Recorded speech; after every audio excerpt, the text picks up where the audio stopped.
दोस्तों, हमारे मन में गंदे विचार क्यों आते हैं? हम नहीं चाहते, लेकिन फिर भी हमारे मन में गंदे विचार आते रहते हैं। लेकिन मन हमारा सबसे बड़ा दोस्त है और मन ही सबसे बड़ा दुश्मन क्यों है? जब हम अपने मन की बात मानते हैं तो हमारा मन ही हमारा नेतृत्व करता है, और जब हम मन को संतुलित कर लेते हैं तो हम अपने जीवन में हर चीज का ध्यान रखते हैं। हम अपने मन में आने वाले गंदे विचारों को रोकने की कोशिश करते हैं, लेकिन जितना अधिक हम रोकते हैं उतना ही ये विचार हमारे अंदर प्रवेश करते हैं। जितना अधिक आप किसी चीज से दूर भागते हैं उतनी ही वह चीज आपको पास ले जाएगी। इसीलिए उस चीज को से दूर मत भागिए, उस पर संतुलन बनाए रखिए। एक बार एक युवक गौतम बुद्ध के पास आया और गौतम बुद्ध से बोला कि हे बुद्ध, मेरे मन में इतने गंदे विचार क्यों आते हैं? मैं नहीं चाहता मेरे मन में गंदे विचार आए, पर मेरे मन में गंदे विचार क्यों आते हैं? विचार पर मेरे मन हमेशा काम वासना के विचार चलते रहते हैं और मैं इनके बारे में सोच सोचकर बहुत परेशान हूँ। मेरी ऊर्जा और समय यह सब सोचने में ही नष्ट हो जाता है, और इन सबके विचारों की वजह से मैं कभी भी शांत नहीं रह पाता, और मैं हमेशा ही स्त्रियों को देखकर मोहित हो जाता हूँ, अपने आप को रोक ही नहीं पाता। बुद्ध मुस्कुराए और उन्होंने उस युवक से पूछा, क्या तुम्हें पता है यह काम वासना होती क्या है? फिर लड़के ने उत्तर दिया और कहा, बुद्ध, मैं यह तो नहीं जानता कि काम वासना होती क्या है, पर हाँ, ये जो भी है बहुत बुरी चीज है। फिर बुद्ध ने उस युवक से कहा कि सबसे पहले तो तुम्हें यह समझना है कि प्रकृति रूप से जो भी चीज हमारे अंदर है वह बुरी नहीं है, वह बुरी नहीं है, और हमारे जीवन में उसकी कुछ ना कुछ जरूरत है। वासना कोई बुरी बात नहीं है, यह तो हमारे मन की एक भावना है जो हम किसी न किसी चीज की कमी का एहसास करवाती है, और फिर हम उस चीज को पाने के लिए उस चीज की तरफ आकर्षित हो जाते हैं। जैसे अगर तुम्हारे पास धन की कमी है तो तुम में धन पाने की वासना उत्पन्न हो जाएगी। तो वासना कुछ और नहीं, बस एक प्रकार की कार्य है जो कि एक प्रकार की जरूरत का एहसास है, और जब ये जरूरत शारीरिक हो तो हम इसे काम वासना कह देते हैं। युवक ने गौतम बुद्ध से कहा कि बुद्ध, मुझे काम वासना का मतलब तो समझ में आ गया, पर आप मुझे यह बताइए कि यह जाती कहाँ से है, यह आती कहाँ से है और कैसे आती है? फिर गौतम बुद्ध ने कहा कि काम वासना कहीं से आती नहीं है, यह तो हमारे अंदर ही होती है और इसका होना जरूरी भी है, तो फिर लोग इसे गलत क्यों बोलते हैं? बुद्ध ने कहा, यही तो समस्या है। लोगों ने काम वासना को गलत तरीके से सोच लिया है, इसे छिपाने की, दबाने की कोशिश करते हैं। काम वासना गलत नहीं, बल्कि काम वासना का गलत तरीके से प्रयोग करना गलत बात है। लोग जिससे प्रेम करते हैं बस उसी के लिए जीने लग जाते हैं, उसे पाना ही अपना लक्ष्य बना लेते हैं और उसी के बारे में हमेशा सोचते रहते हैं, पर यह सब गलत है। बुद्ध ने युवक से कहा, क्या तुम्हें पता है कि जानवरों में भी काम वासना होती है? युवक ने उत्तर दिया, हाँ बुद्ध, जानवरों में भी काम वासना होती है, क्योंकि जानवर भी तो आखिर अपनी पीढ़ी को आगे बढ़ाएंगे। फिर बुद्ध ने कहा, तो फिर हम जानवरों की काम वासना को गलत क्यों नहीं कहते? युवक ने कहा, मुझे नहीं पता महात्मा, आप ही मुझे बताइए। गौतम बुद्ध ने कहा कि जानवर अपनी काम वासना का प्रयोग आनंद प्राप्ति के लिए नहीं करते, वह तो सिर्फ संतान उत्पन्न करने के लिए काम वासना का उपयोग करते हैं। जानवरों को प्रकृति में इतनी समझ नहीं दी कि वह काम वासना को अपने सुख का आधार बना सके, अपने सुख का आधार, जबकि मनुष्य अपनी समझ के बलबूते पर प्रकृति में पाई जाने वाली प्रत्येक वस्तु को अपने सुख के लिए, अपने आनंद के लिए प्रयोग करता है। हम इंसानों ने ही काम वासना को अपने सुख का साधन बना लिया है, जबकि प्रकृति ने तो हमें अपने वंश को आगे बढ़ाने के लिए दिया था, लेकिन इंसानों ने इसे अपने जीवन का परम लक्ष्य बना लिया है और इस तरह से काम वासना का बेलगाम हो जाना गलत है। युवक ने पूछा, महात्मा जी, ये काम वासना हम पर हावी क्यों होती है, क्यों यह बेलगाम हो जाती है? तब गौतम बुद्ध ने कहा कि सुनो, अब मैं जो तुम्हें बताऊंगा उसे तुम ध्यान पूर्वक सुनना। काम वासना का सारा खेल तुम्हारे समझ में आ जाएगा, तुम्हें तुम्हारे सारे सवालों का जवाब मिल जाएगा, बस तुम्हें ध्यान से सुनकर समझना है। फिर गौतम बुद्ध युवक को बताना शुरू करते हैं। एक बार की बात है, एक आश्रम में गुरु और उनके शिष्य रहा करते थे, जिससे रोजाना आश्रम के बाहर स्थित गांव में भिक्षा लेने के लिए जाते थे। उसी आश्रम का एक शिष्य जिस गांव में भिक्षा लेने जाता था, उसी रास्ते में एक नदी पड़ती थी, जिससे रोज इसी रास्ते से भिक्षा लेने जाता था। एक दिन उसने देखा कि एक लड़का पेड़ के पीछे छिपा है। वह उस लड़के के पास गया और उससे जाकर बोला, भाई, तुम इस पेड़ के पीछे छिपकर क्या देख रहे हो? लड़के ने कहा, अरे तुझे नहीं दिख रहा है क्या कि मैं क्या देख रहा हूं? तब शिष्य ने नदी की तरफ देखा तो वहां पर कुछ लड़कियां पानी भर रही थी। वो लड़कियां 15-16 साल की थी। तब शिष्य ने उस लड़के से कहा, अरे भाई, वहां पर तो लड़कियां पानी भर रही हैं, इसमें छिप कर देखने वाली क्या बात है? तब वह लड़का शिष्य की तरफ देखकर उससे कहता, अरे पागल, तुम्हें दिखाई नहीं दे रहा है यह परी कैसे नदी से पानी ला रही है? जरा उनकी अदाओं को तो देखो, उनके कोमल शरीर को तो देखो, उनकी पतली कमर मटके को उठाते समय बल खाती है और उनके बाल उनकी कमर पर कैसे लहरा रहे हैं, मानो सुंदरता बिखरी पड़ी हो। उसने फिर से नदी के किनारे देखा और इस बार वह नदी के किनारे देखता रह गया। अब कुछ भी दिखाई नहीं दे रहा था और वह बिल्कुल निडर था। उसे किसी भी चीज का कोई डर नहीं था, लेकिन अब वो छिपने लगा और उन लड़कियों को देखने लगा जैसे उसने कोई अपराध कर दिया हो। और जब वो छिपकर उन लड़कियों को देख रहा था, तभी वो अचानक से अंदर से कांप गया और उसने कहा कि ये मैं क्या कर रहा हूँ? मैं जो कर रहा हूँ वो सही नहीं है, मुझे यहाँ से चले जाना चाहिए। और फिर वह जल्दी से वहां से चला गया। वो आश्रम पहुंच जाता है। आश्रम जाकर वो अपने कार्यों में लग जाता है, लेकिन जो अभी वो देखकर आया था वही उसकी आंखों के सामने बार बार आ रहा था। उसके मन में वही दृश्य चल रहा था। उसका दिमाग सब कुछ देखने के लिए संघर्ष कर रहा था। उसका किसी भी काम में मन नहीं लग रहा था। सुबह होते ही वह रोज जल्दी से भिक्षा के लिए आश्रम से निकल जाता, जहां पर वह लड़का पहले से मौजूद रहता था। उसके साथ मिलकर लड़कियों को छुप छुप कर वह देखता था। अब वह रोज ऐसा करने लग गया था। यह उसके रोज का काम हो गया था। अब उस शिष्य का मन किसी भी काम में नहीं लग रहा था। वो हमेशा किसी न किसी प्रकार के विचार में उलझा रहता था। वो आश्रम के कार्यों को भी ठीक ढंग से नहीं कर पा रहा था। ना वो ठीक ढंग से सो पाता था, ना वो ठीक ढंग से खाना खा पाता था। उसका मन बेचैन सा रहता था। उसका मन बार बार उन लड़कियों को खूबसूरती देखने में मचलता रहता था। जब गुरु शिक्षा दे रहे थे तब भी उसका मन किसी अन्य विचारों में खोया हुआ था। गुरु ने अपने शिष्य की इन हरकतों को भांप लिया था। फिर एक दिन गुरु ने शिष्य को अपने पास बुलाया और कहा कि आज से मैं तुम्हारे साथ भिक्षा मांगने चलूंगा। आप और मैं एक साथ भिक्षा मांगने चलेंगे। तभी शिष्य गुरु को मना करते हुए बोला, नहीं गुरुदेव, आप परेशान क्यों हो रहे हैं? आप परेशान क्यों हो रहे हो? मैं अकेला ही ठीक से भिक्षा मांग सकता हूँ। गुरु ने शिष्य से कहा कि ठीक है, तुम अकेले ही भिक्षा मांगने जाओ। जिससे वह तुरंत भिक्षा मांगने के लिए निकल पड़ा।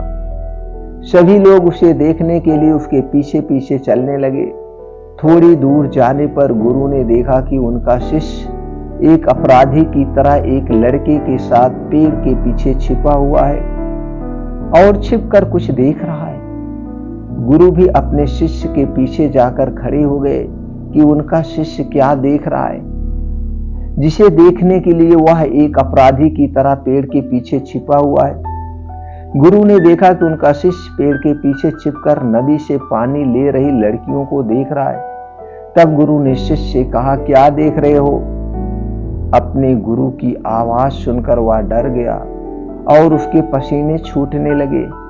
वह ऐसे कांपने लगा जैसे उसने किसी चोर को चोरी करते समय पकड़ लिया है। उसी से ही उसकी हालात खराब हो गई। वो कुछ भी नहीं बोल पा रहा था और दूसरा जो शिष्य के साथ था वह वहां से भाग गया। उसके मुंह से कुछ टूटे फूटे शब्द ही बाहर निकल रहे थे। वो अपने गुरु से नजरें भी नहीं मिला पा रहा था। गुरु ने शिष्य की तरफ देखा और कहा कि मेरा शिष्य तो निर्भय था, उसे तो किसी भी चीज का डर नहीं था, लेकिन ये क्या, तुम तो भय के मारे कांप रहे हो। शिष्य ने गुरु से कहा कि मुझे माफ कर दो गुरुदेव, मेरा इसमें कोई दोष नहीं है। उस लड़के ने मुझे बहका दिया था, लेकिन आपसे मैं वादा करता हूं कि आज के बाद से मैं ऐसा कभी दोबारा नहीं करूंगा। मुझे माफ कर दो गुरुदेव।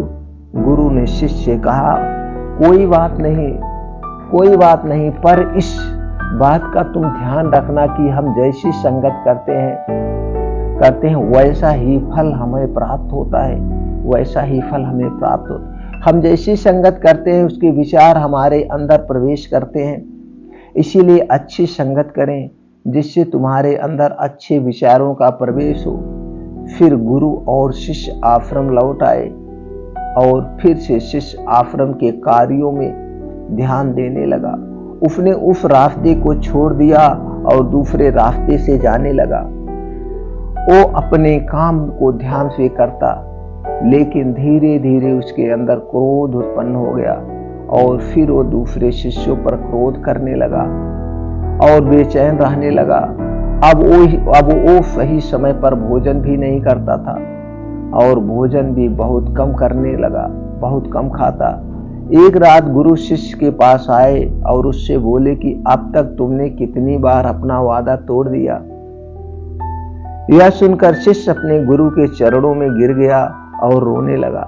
रोते रोते ही उसने गुरु से कहा कि गुरुदेव, मैं कई बार अपना वादा तोड़ चुका हूँ, लेकिन फिर मैं वादा करता हूँ। हर बार जब मैं वादा तोड़ता हूँ तो मेरा मन मेरे वश में नहीं रहता है।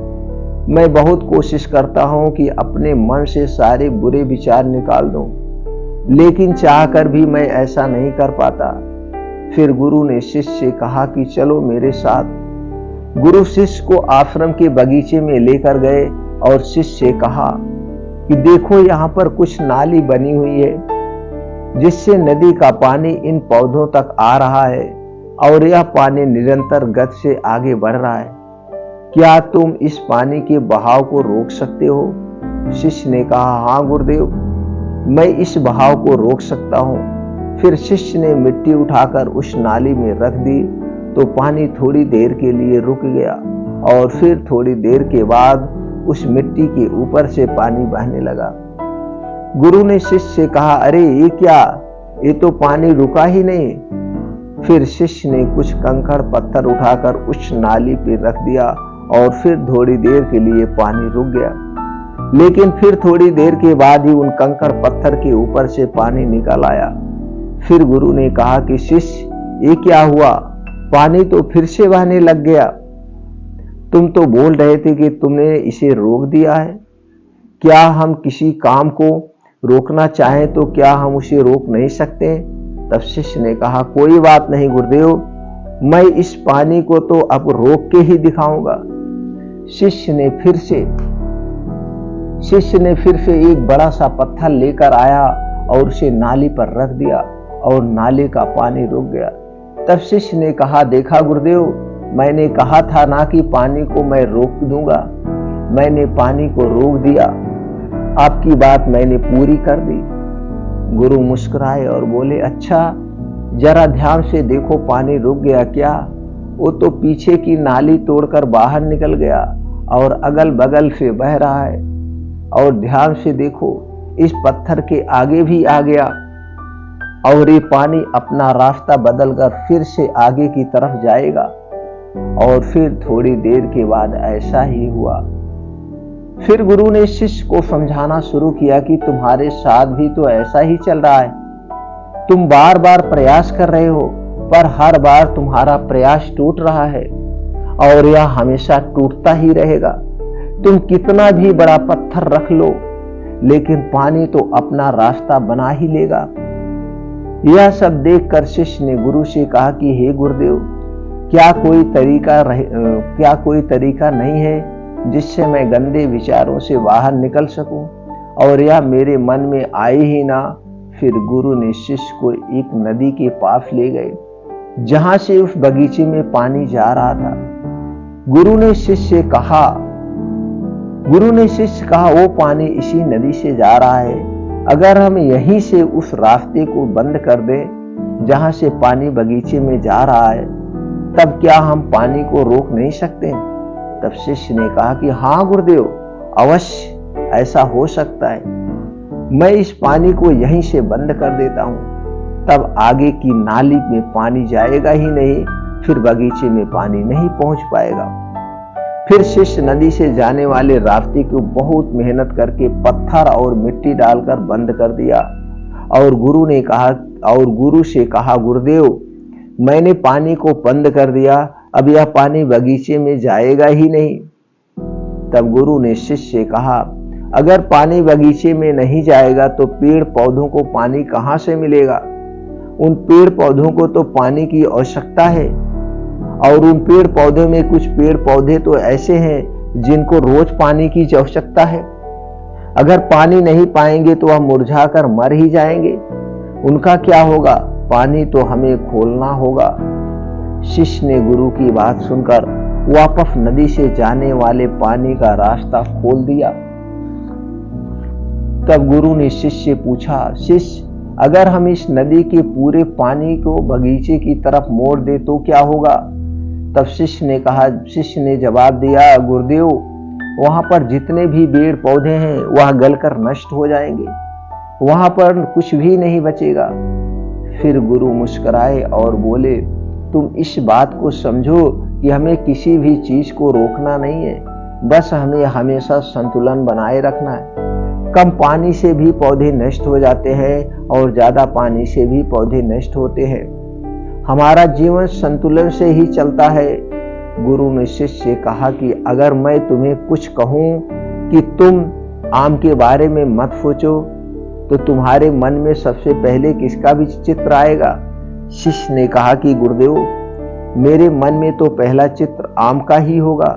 गुरु ने कहा कि जब हम गंदे विचारों को जबरदस्ती रोकने का प्रयास करते हैं तो वह और मजबूती के साथ हमारे अंदर प्रवेश करती है। इसीलिए हमें उन्हें कभी भी दबाने की कोशिश नहीं करनी चाहिए। तब गुरु शिष्य के पास गए और बोले कि बुरे लोगों की संगत के कारण भी हमारे अंदर विचार प्रवेश करते हैं और विचार गंदे गंदे आते रहते हैं। कभी कभी ऐसा होता है कि हमारे अंदर कामुकता नहीं होती है, लेकिन कुछ अश्लील लोगों के साथ रहने के कारण वह हम पर हावी हो जाती है। तब शिष्य ने कहा, गुरुदेव, आप सही कह रहे हैं, मैं अपने लक्ष्य से भटक गया था। तब वह शिष्य रात को बहुत शांति से सोया। सुबह पूरे मन से अपना काम किया और फिर सुबह वही भिक्षा लेने चला गया जहां वह लड़का आज भी पेड़ के पीछे छुपकर उन लड़कियों को देख रहा था। उस शिष्य नदी पर गया जहां वह लड़कियां पानी भर रही थी। उसने उन लड़कियों से पानी मांगा।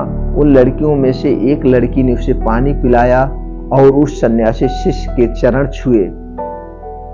शिष्य ने उसे आशीर्वाद दिया कि तुम्हारा कल्याण हो। शिष्य का मन सकारात्मक ऊर्जा से भर गया।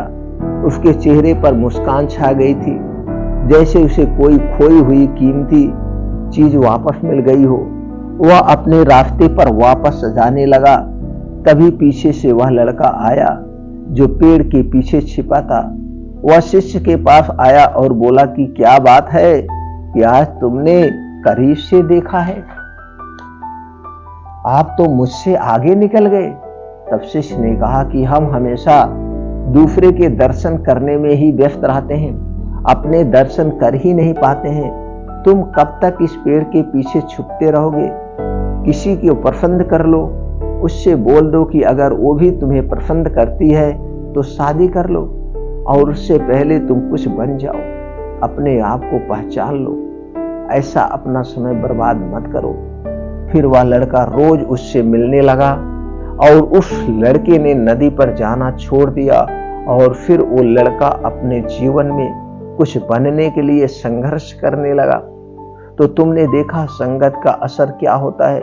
अपनी संगत बदलें, अपने विचार बदलो। बुद्ध ने युवक से पूछा कि क्या तुम्हें तुम्हारे सारे सवालों का जवाब मिल गया? तब युवक ने कहा, हाँ महात्मा जी, आपका बहुत बहुत धन्यवाद। तब गौतम बुद्ध ने युवक से कहा कि जब तुम्हारे मन में गंदे विचार आए तब आप अपने आप को दोषी मत मानो। यह शरीर है और यह सब हजारों वर्षों से सिखाया गया है। एक केवल तुम्हारे सोच लेने से, शपथ लेने से ये टूटने वाला नहीं है, लेकिन तुम्हारे पास वो शक्ति है, वो ऊर्जा है जिसका तुम्हें भी संतुलन करने के लिए, तुम्हें भी संतुलन बनाकर उपयोग करना है। तुम एक जीवित ऊर्जा हो जो कुछ भी अनुभव करने के लिए स्वतंत्र हो, जो निर्माण करने के लिए स्वतंत्र है। इसीलिए तुम अपने आप को पहचानो। यह बोलकर गौतम बुद्ध मौन हो गए और वो युवक वहां से चला गया। वह अपने जीवन में वैसे ही बदलाव लाया जैसे वह सोच रहा था, और बदलाव करके एक सफल और संपन्न आदमी बन गया। दोस्तों, इस छोटी सी कहानी से आपको क्या ज्ञान प्राप्त हुआ, हमें कमेंट सेक्शन में जरूर बताइएगा। चलिए मित्रों, फिर मिलते हैं अगली कहानी में।